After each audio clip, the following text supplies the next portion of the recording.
Ben का एक ऐसा एलियन जिसकी पूरी स्पीसीज का माई बाप एजमत है। मैं बात कर रहा हूँ अपग्रेड की स्पीसीज गैल्वन मैकामॉर्फ की। इसका होम प्लैनेट है गैल्वन बी। गैल्वन बी अर्थ की मून की तरह ही एक नेचुरल नो लाइफ सैटेलाइट था। न रात न दिन और ना ही कोई एटमॉस्फेयर। ये एक परफेक्ट जगह थी जहाँ एजमत प्लैनेट लेवल का एक्सपेरिमेंट कर सकता था।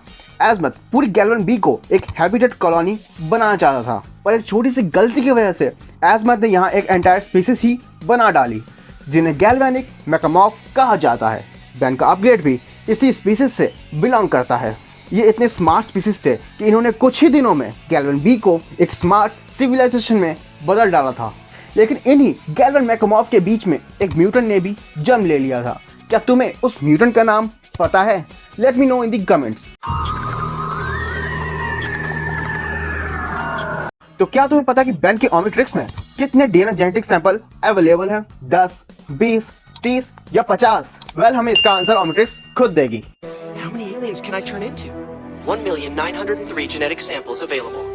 वेल हाँ, वॉर ऑफ द वर्ल्ड्स के इवेंट तक ओमिट्रिक्स में total 1,903 DNA genetic sample available थे।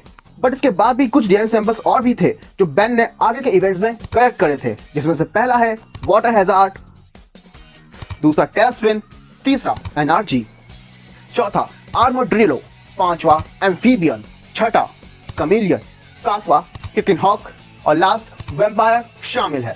तो यहाँ हमें ये पता चलता है कि बेन के ओमिट्रिक्स में अभी तक 1,911 डीएनए सैंपल्स मौजूद है। पर अफसोस की बात तो यह है कि अभी तक हमें सिर्फ 72 अनलॉक्ड एलियंस ही देखने को मिले हैं। तो मेरा एक सवाल तुम सबसे है, क्या तुम इन सभी 72 एलियंस के नाम जानते हो? Let me know in the comments. Ben 10 के प्राइम यूनिवर्स के टॉप 8 ऐसे क्लोन्स जो बेन 10 की तरह ही पावरफुल थे, जिसमें नंबर 8 पर है बेन 10 रिबूट में दिखाया गया होलोग्राम बेन टेनिसन। नंबर 7 पे है ग्लिच बेन जो ओमनिट्रिक्स के लिए डिफेंस मैकेनिज्म की तरह काम करता था। नंबर 6 पर है एल्बिडो जो एक गैल्विन है और बेन के डीएनए में फंसा हुआ है, पर साथ ही इसके पास भी बेन की तरह ही ओमनिट्रिक्स है। नंबर 5 पर है प्लांट बेन जिसने बेन की अल्टीमेटस तक को ले लिया था, पर कैसे लिया ये आज तक कोई नहीं जानता। नंबर 4 पे है मिरर बेन जो बेन 10 ओमनिवर्स में हमें दिखाया गया था। ये वाला बेन जाम कैस्टर के मैजिक से क्रिएट हुआ था और इसके पास भी ओमनिट्रिक्स थी। नंबर 3 पर है बेन के खुद से बनाए गए क्लोन्स जो अलग अलग इमोशंस को कैरी करते थे और इन तीनों के पास अल्टीमेट्रिक्स था। नंबर 2 पर है लूसी जो बेन की कजन है और ये किसी का भी रूप ले सकती है, चाहे वो बेन का हो या बेन के किसी भी एलियन का। और नंबर 1 पर है नालजियन बेन टेनिसन जो एक लेवल 20 प्लस की टेक्नोलॉजी से क्रिएट हुआ था। वैसे तुम्हें बेन का कौन सा क्लोन या उसका अल्टरनेट वर्जन ज्यादा पसंद है? Let me know in the comments.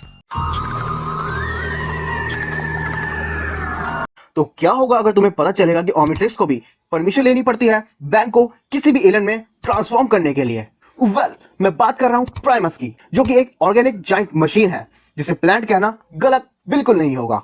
इस प्राइमस को भी हमारे एजमत चाचा ने बनाया है। वेल, प्राइमस का मेन स्ट्रीम है कोडोन स्ट्रीम, एक ग्रीन लिक्विड सब्सटेंस जो पूरी प्राइमस में बहता ही रहता है, जो एक्चुअली ओमनिट्रिक्स के लिए डाटाबेस की तरह काम करता है, जिसमें मिल्की वे गैलेक्सी में पाए जाने वाले हर एक डीएनए को वोलैक्टिकस बायोप्सिस कोडोन स्ट्रीम में शामिल करते रहते हैं। वेल, वोलैक्टिकस बायोप्सिस ये एक तरह की मैकेनिकल मच्छर है जिसे अभी हमारे एजमत चाचा ने ही बनाया है और ओमनिट्रिक्स इसी कोडोन स्ट्रीम के डाटाबेस के साथ कम्युनिकेशन बनाए रखता है और यही कोडोन स्ट्रीम बेन के डीएनए और ओमनिट्रिक्स को किसी भी एलियन में ट्रांसफॉर्म होने के लिए अलाउ करता है। वैसे क्या तुम्हें पता है कि बेन 10 ने अभी तक इस कोडोन स्ट्रीम से कितने एलियन डीएनए को अनलॉक किया है? Let me know in the comments. और अगर वीडियो अच्छी लगी है तो वीडियो को लाइक, शेयर और फैक्ट लैब को सब्सक्राइब एंड फॉलो करना मत भूलना।